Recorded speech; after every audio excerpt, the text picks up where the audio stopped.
ये कहानी 2026 की latest sci fi adventure movie the shrinking man की है और इसकी शुरुआत मेरी जिंदगी से होती है जहां मैं अपनी पत्नी एलिस और अपनी इकलौती बेटी मिया के साथ बहुत खुशहाल जिंदगी जी रहा था। हमारे घर में टोफू नाम की एक पालतू बिल्ली भी थी जो थोड़ी ज्यादा अग्रेसिव थी, लेकिन फिर भी वो हमारे छोटे से परिवार का हिस्सा थी और घर में हमेशा हलचल बनाए रखती थी। एक दिन मैं नदी में नहाने गया हुआ था और तभी अचानक मेरी नजर आसमान की तरफ गई जहाँ बादलों के बीच अजीब तरह से एक पोर्टल जैसा बनता हुआ दिखाई दे रहा था। उस पल मुझे यह एहसास हुआ कि इस विशाल यूनिवर्स के सामने हम इंसान कितने छोटे हैं। हालांकि उस समय मैंने उस अजीब नजारे को बस एक अजीब घटना समझकर नजरअंदाज कर दिया। घर लौटने के बाद मुझे पता चला कि हमारे बेसमेंट में पानी की सप्लाई में कुछ प्रॉब्लम आ गई है, इसलिए मैं तुरंत नीचे जाकर पाइप की लीकेज ठीक करने लगा। उसी समय मिया भी वहीं खेल रही थी और उसने मुझसे कहा कि उनके फिश टैंक में सिर्फ एक ही मछली बची है, इसलिए हमें उसमें और मछलियां लानी चाहिए। मैंने उसे समझाया कि हमारी पालतू बिल्ली टोफू पहले ही कई मछलियां खा चुकी है,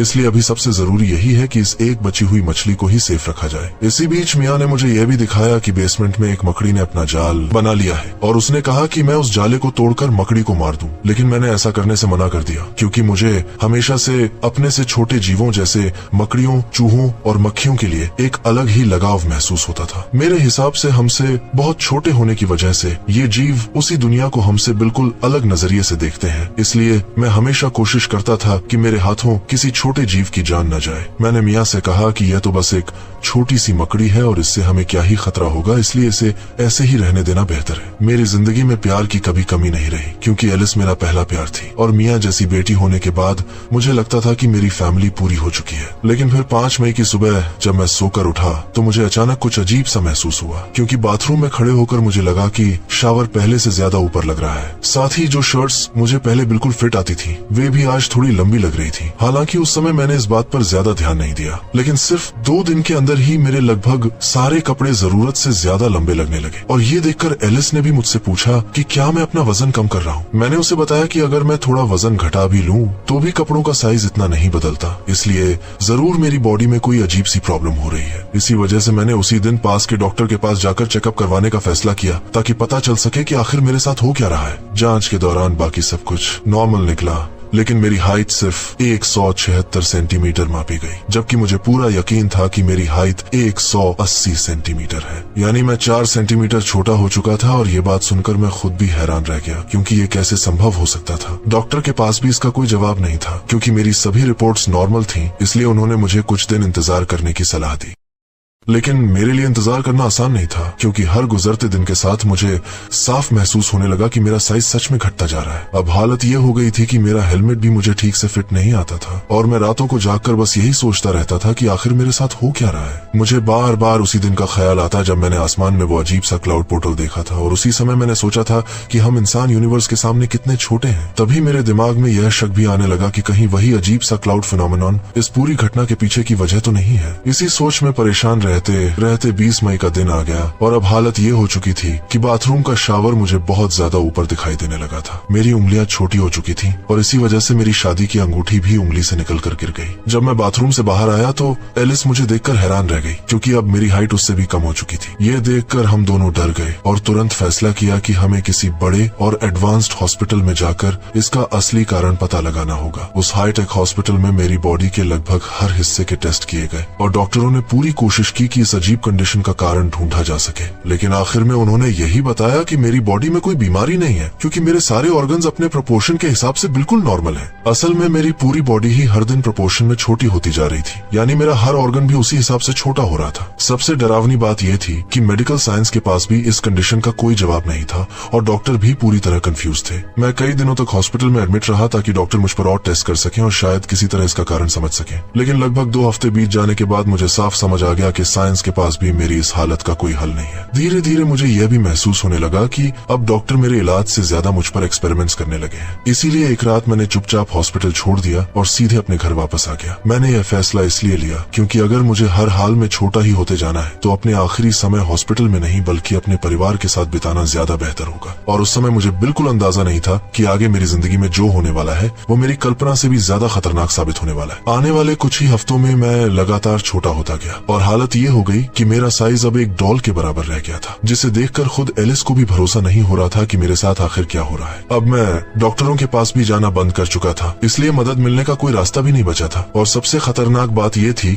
कि हमारी पालतू बिल्ली टोफू अब मुझे अपने से छोटा देखकर मुझ पर हमला भी कर सकती थी। इसी वजह से एलिस ने टोफू को कमरे से बाहर निकाल दिया ताकि वो मुझ पर हमला न कर सके, लेकिन इसके बावजूद मेरा छोटा होना रुकने का नाम ही नहीं ले रहा था। धीरे धीरे हालत ये हो गई कि मेरा साइज एक मोबाइल फोन जितना रह गया और अब मुझे अपने ही घर की चीजें विशाल लगने लगी थी। एक दिन मैंने देखा कि कुछ लोग हमारा घर खरीदने के लिए उसे देखने आ रहे हैं, इसलिए मैं जल्दी से छिप गया ताकि वे मुझे देखकर डर न जाए। लेकिन अंदर से मैं बेहद गुस्से में था क्योंकि एलिस मेरी मर्जी के खिलाफ हमारा घर बेच रही थी। उन लोगों के जाने के बाद मैंने एलिस से नाराज होकर कहा कि ये वही घर है जो हमने शादी के बाद लिया था और यही हमारी बेटी मिया पैदा हुई थी। इस घर से हमारी कितनी यादें जुड़ी हुई हैं, इसलिए वो इसे बेचने के बारे में सोच भी कैसे सकती है। तभी एलिस ने मुझे याद दिलाया कि मेरी इस हालत की वजह से मुझे जॉब छोड़े कई महीने हो चुके हैं और अब वो अकेले मियाँ और अपना खर्च भी मुश्किल से उठा पा रही है, इसीलिए मजबूरी में उसे ये घर बेचना ही पड़ेगा क्योंकि हमारे पास अब और कोई रास्ता नहीं बचा है। मैं गुस्से में कहता हूँ कि मैं कोई ना कोई तरीका जरूर ढूंढ लूंगा जिससे मैं फिर से पहले जैसा हो सकूं और सब कुछ ठीक कर दूं। लेकिन एलिस भी गुस्से में चिल्लाकर कहती है कि मैं अब कभी ठीक नहीं होने वाला और एक दिन छोटा होते होते पूरी तरह गायब ही हो जाऊंगा। इसी बहस के दौरान मैं इतना छोटा हो चुका था कि एलिस की तेज आवाज की कंपन से ही मैं नीचे गिरने वाला था।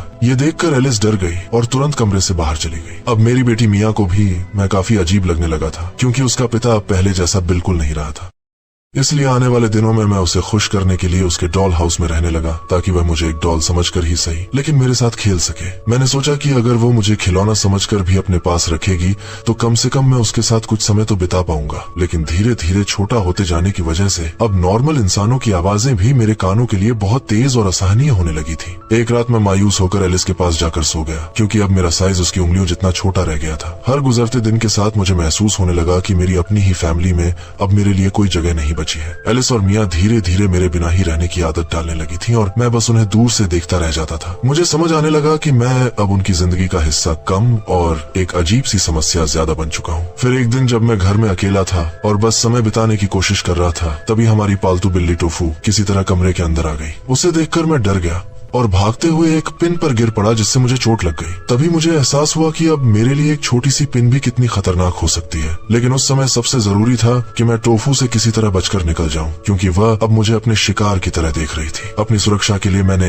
एक पिन उठाई और टोफू से दूर भागने लगा ताकि जरूरत पड़ने पर उससे बचाव कर सकूं। मैंने उसे डॉल हाउस के अंदर भटकाने की कोशिश भी की लेकिन अब वो साइज में मुझसे कई गुना बड़ी हो चुकी थी, इसलिए मैं जल्दी से दरवाजे के नीचे की जगह से निकलकर बेसमेंट की तरफ भाग गया ताकि उससे बच सकूं। लेकिन उसी दौरान टोफू का एक पंजा मुझसे टकराया और मैं सीढ़ियों से नीचे गिर गया। अब मेरे लिए सीढ़ियों की ये छोटी सी ऊंचाई भी बेहद खतरनाक हो चुकी थी और गिरते हुए मुझे लगा कि शायद अब मैं बच नहीं पाऊंगा। लेकिन किस्मत से मैं नीचे रखे कचरे के डिब्बे में गिर गया और वहीं बेहोश हो गया। उधर ऊपर कमरे में एलिस आई और उसने देखा कि मेरी खून से सनी शर्ट जमीन पर पड़ी हुई है। ये देखकर उसे लगा कि शायद टोफू ने मुझे मारकर खा लिया है। दूसरी तरफ बेसमेंट में होश आने पर मैं एलिस का नाम चिल्लाने लगा ताकि वो मुझे इस डिब्बे से बाहर निकाल सके। एलिस बेसमेंट तक आई भी, लेकिन तब तक मैं इतना छोटा हो चुका था कि वो मुझे देख नहीं पा रही थी और मेरी आवाज भी उसके कानों तक नहीं पहुंच रही थी। तभी एलिस की नजर टोफू पर पड़ी और वह उसके पीछे भागने लगी क्योंकि उसे यकीन हो चुका था कि टोफू ने मुझे खा लिया है। उसके मन में यही बात बैठ गई कि अब मैं मर चुका हूँ, जबकि मैं वहीं कचरे के बीच गुस्से में चीजें इधर उधर फेंकते हुए बैठा था और आखिरकार थककर वहीं सो गया। रात होते होते मुझे समझ आ गया कि मेरे परिवार ने मुझे मरा हुआ मान लिया है और अब मुझे अपनी जिंदगी खुद ही संभालनी होगी। सबसे पहले मैंने कचरे के टुकड़ों से अपने लिए कपड़े बनाए ताकि खुद को ढक सकूं। फिर किस्मत से मुझे उस डिब्बे में एक छोटा सा छेद मिल गया जिससे मैं बाहर निकल सका। अब अपनी सुरक्षा के लिए मैंने फिर से वही पिन उठाई और सावधानी से आगे बढ़ने लगा। तभी अचानक मुझे अपने पास से किसी के गुजरने की हल्की सी आहट सुनाई दी। अब मैं इतना छोटा हो चुका था कि यहाँ मौजूद कीड़े भी मुझसे बड़े लगने लगे थे। डरकर मैं तुरंत वाटर हीटर के ऊपर पहुंच गया ताकि खुद को सुरक्षित रख सकूं। वहीं बैठकर मुझे ये एहसास भी हुआ कि शायद अब मैं कभी इस बेसमेंट से बाहर नहीं जा पाऊंगा क्योंकि ऊपर रोशनदान पर मच्छरों वाली जाली लगी हुई थी जिसे पार करना मेरे लिए नामुमकिन था। प्यास लगने पर मैंने उसी लीकिंग पाइप से पानी पीना शुरू किया। फिर क्योंकि गिरने से मेरे पेट पर चोट आई थी इसलिए मैंने नहाकर अपने घाव साफ किए ताकि उनमें इन्फेक्शन न फैले। आखिर में हीटर की गर्माहट की वजह से वहीं बैठते बैठते मुझे नींद आ गई और अब मेरी जिंदगी का असली सर्वाइवल यहीं इस बेसमेंट में शुरू होने वाला था। अगली सुबह मेरी आंख मेरी बेटी मिया की आवाज से खुलती है क्योंकि वह शायद बाहर से मेरा नाम पुकार रही थी। उसने कल से मुझे नहीं देखा था इसलिए वह बार बार मुझे ढूंढ रही थी। मैं भी भागकर चिल्लाने लगा, लेकिन अब मेरे सामने खड़ी सीढ़ियां इतनी विशाल हो चुकी थीं कि मैं चाहकर भी उन पर चढ़ नहीं सकता था। तभी मुझे एलिस की आवाज सुनाई दी, जो मियां से कह रही थी कि उसका पिता अब कभी वापस नहीं आने वाला क्योंकि वो मर चुका है। ये सुनकर मेरा दिल टूट गया, क्योंकि मेरा परिवार मुझे मरा हुआ मान चुका था और मैं यहाँ सिर्फ रोने और चिल्लाने के अलावा कुछ भी नहीं कर सकता था। अब मेरी आवाज इतनी छोटी हो चुकी थी कि किसी तक पहुंच ही नहीं सकती थी और मैं बस बेबस होकर सब सुन रहा था। कुछ देर बाद मुझे पता चला कि एलिस और मियां ये घर बेचकर अपनी कार में बैठकर हमेशा के लिए यहाँ से जा रही है। ये सुनकर मुझे समझ आ गया कि अब मैं इस बेसमेंट में पूरी तरह अकेला फंस चुका हूँ। फिर भी मैंने फर्श पर चौक से अपना नाम लिख दिया ताकि अगर कभी एलिस या मियां यहाँ आए तो उन्हें पता चल सके कि मैं अब भी जिंदा हूँ। अब सबसे जरूरी था कि मैं अपने लिए खाना ढूंढूं और इसके लिए मेरे पास एक आइडिया था। मैं अलमारी के पीछे उस जगह गया जहाँ कुछ महीनों पहले मैंने खुद एक ट्रैप में चीज का टुकड़ा रखा था। वहाँ पहुंचकर मैंने जल्दी से चींटियों को भगाया और ट्रैप बंद करके सारा चीज अपने पास ले लिया। मेरे छोटे साइज की वजह से यही छोटा सा टुकड़ा मेरे लिए कई दिनों का खाना बन सकता था, लेकिन तभी मेरी नजर पास में घूमती उसी मकड़ी पर पड़ी जो मुझ पर हमला करने की कोशिश कर रही थी। मैंने अपनी पिन को जमीन पर बजाकर उसे डराया और वो फिलहाल वहाँ से दूर चली गई। अब मुझे सोने के लिए ऐसी जगह ढूंढनी थी जहाँ मकड़ी और दूसरे कीड़े मेरे सोते समय मुझ पर हमला न कर सके। लेकिन जब मैंने एक पेपर बॉक्स खोलने की कोशिश की तो मुझे एहसास हुआ कि अब मेरे पास इतनी ताकत भी नहीं बची कि मैं अपनी पिन से उसे खोल सकूं। तब मैंने दिमाग लगाया और एक गीले कपड़े से उस पेपर बॉक्स को भिगो दिया ताकि वह नरम हो जाए। इसके बाद मैं आसानी से अपनी पिन की मदद से उसमें घुस गया और अंदर जाकर मैच बॉक्स के ऊपर सो गया, क्योंकि फिलहाल वही जगह सबसे सुरक्षित थी। अगली सुबह मेरी नींद ऊपर से आती कुछ आवाजों से खुलती है। मैं जल्दी से पेपर क्लिप से एक लोहे की कील बजाने लगता हूँ ताकि अगर एलिस सामान लेने आई हो तो वो मेरी आवाज सुन सके। लेकिन ऊपर आए लोग सामान पैक करने वाले थे जिन्हें शायद एलिस ने ही भेजा था। ये देखकर मेरी आखिरी उम्मीद भी टूट गई कि मैं अपनी पत्नी और बेटी से फिर कभी मिल पाऊंगा। निराश होकर मैं बेसमेंट में रखी एक बोतल से थोड़ा ड्रिंक पी लेता हूँ। मुझे एहसास हुआ कि ये बोतल मेरे लिए इतनी बड़ी है कि शायद मैं इसे पूरी जिंदगी भी पीऊं तो खत्म नहीं होगी। तभी मेरी नजर फिश टैंक के पास उसी मकड़ी पर पड़ी और नशे में होने की वजह से मैं उसे अपनी पिन से डराने चला गया। लेकिन अब मेरा साइज इतना छोटा हो चुका था कि मकड़ी ने मुझे मारकर सीधे पानी में गिरा दिया। अब मुझे पानी के अंदर छिपकर इंतजार करना पड़ा कि वो मकड़ी ऊपर से हटे तभी मैं बाहर निकल सकता हूँ। यही वही मकड़ी थी जिसे कहानी की शुरुआत में मैंने मियाँ के कहने पर भी मारने से मना कर दिया था। मैंने तब कहा था कि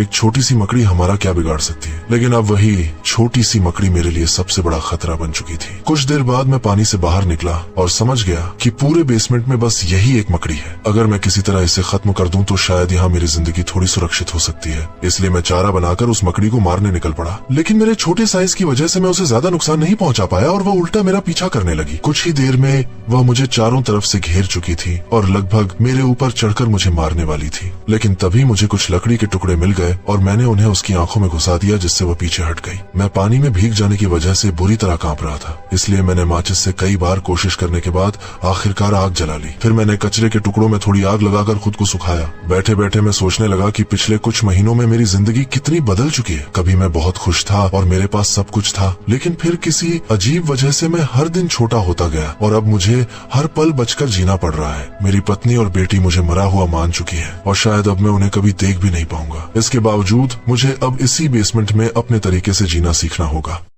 कई दिन इसी तरह गुजर गए और धीरे धीरे मुझे इस जगह की आदत भी होने लगी। लेकिन एक दिन आखिरकार एक आदमी बेसमेंट में आ गया। मैं जोर जोर से चिल्लाकर उसका ध्यान खींचने लगा, लेकिन अब मैं इतना छोटा हो चुका था कि उसके कदमों की आवाज ही मेरे कानों को फाड़ रही थी और मेरी आवाज उस तक पहुंच ही नहीं सकती थी। छिपकर देखने पर मुझे पता चला कि वो आदमी यहाँ सिर्फ फिश टैंक से मछली लेने आया है। अब तो मेरी आखिरी दोस्त भी मुझसे दूर जा चुकी थी और मैं इस बेसमेंट में पूरी तरह अकेला रह गया था। आने वाले दिनों में हाल ये हो गया कि एक साधारण मस्कीटो भी मुझे विशाल लगने लगा।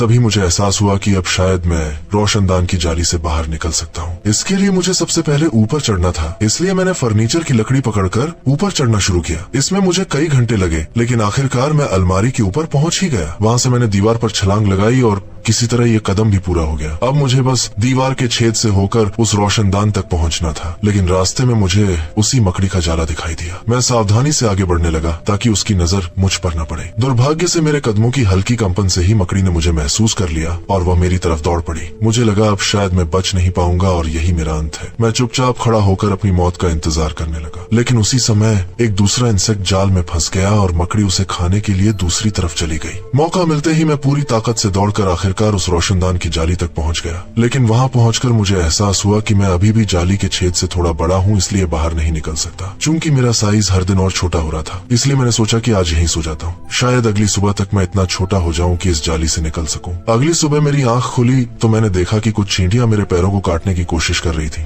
उसी समय वही मकड़ी आ गई और उसने उन चींटियों पर हमला करना शुरू कर दिया। मैंने महसूस किया कि अब मैं पहले से भी छोटा हो चुका हूँ। इसका मतलब था कि अब मैं उस जाली के छेद से बाहर निकल सकता हूँ। मौका देखते ही मैं मकड़ी से बचते हुए आखिरकार उस जाली से बाहर निकल गया। एक पल के लिए पीछे मुड़कर मैंने उस मकड़ी को देखा और सोचा कि क्या अब वो भी मेरी तरह अकेली रह जाएगी। फिर मैं नीचे अपने लॉन की तरफ उतरने लगा, लेकिन अब मेरे इतने छोटे होने से घास का हर तिनका मुझे किसी विशाल जंगल जैसा लग रहा था। घास पर जमी ओस की बूंदें भी मुझे पानी से भरे बड़े ड्रम जैसी दिखाई दे रही थी। तभी मुझे एहसास हुआ कि अगर दूसरे नजरिए से देखा जाए तो ये सब बेहद खूबसूरत है। एक सामान्य साइज का इंसान शायद प्रकृति की यह सुंदरता कभी देख ही नहीं पाता, लेकिन मुझे ये सब देखने और महसूस करने का मौका मिल रहा था। हालांकि इसका मतलब यह भी था कि शायद अब मैं कभी अपनी बेटी को दोबारा नहीं देख पाऊंगा। फिर भी अब जो जिंदगी बची है उसे मैं अपने तरीके से जी सकता हूँ। और इसी के साथ द श्रिंकिंग मैन की कहानी यहीं खत्म हो जाती है।